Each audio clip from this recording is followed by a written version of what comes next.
sees a new twist over the specialized medical equipment saga that is currently being probed by a Senate committee. Former Attorney General Professor Muigai now says the multi-billion shilling deal signed between the Ministry of Health, 47 county governments and 5 foreign companies was irregular and that he did not approve it.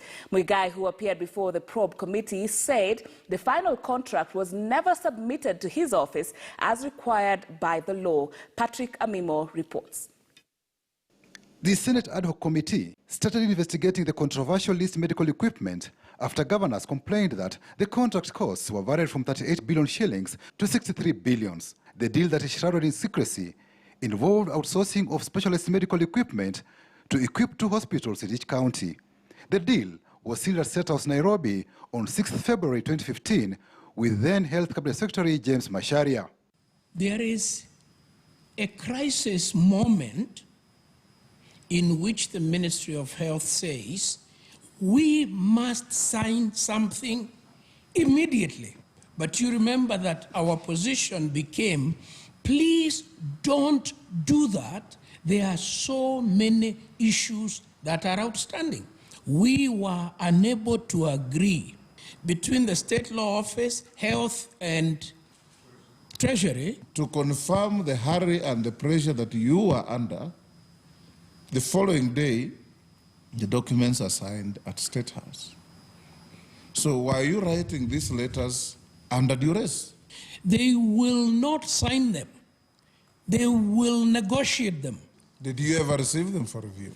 Well, that is exactly where we agree that they never complied with that. The AG did not just write this letter on his own volition. This is a request from James W. Macharia. So what is he requesting? He's requesting a legal confirmation that the person who should execute contracts is the permanent secretary in the Ministry of Health. Stop there, AG. Are the parties conflicted as to which officer in government should sign the contract with them?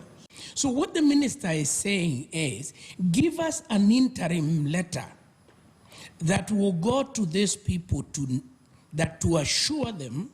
In the financial deal, some of the foreign firms supplying medical equipment received sovereign bonds. And then you give them a blank check. Such further documents as are necessary or desirable to exchange and complete the MES contract.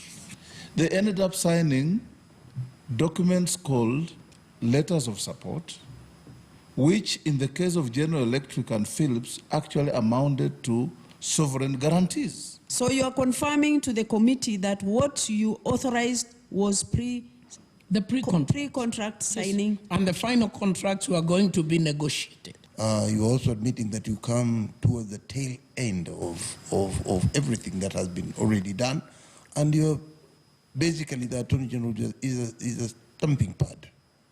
Senators questioned whether the former AG was privy to the procurement of legal services for the messy deal that was awarded to Iseme, Kamau and Mwema advocates. The request was put to me whether they could hire AKM/DLA Piper. It would appear that the ministry is asking for authority to commit a specific law firm. They had this firm, they wanted to use it, and somebody must have said, under the regulations issued by the Attorney General, you cannot hire an independent law firm without his concurrence. The contract, once it is amended and formalized, it should come to you. Yes. But in this one of MES, it never come to you. Yes, you should ask them why.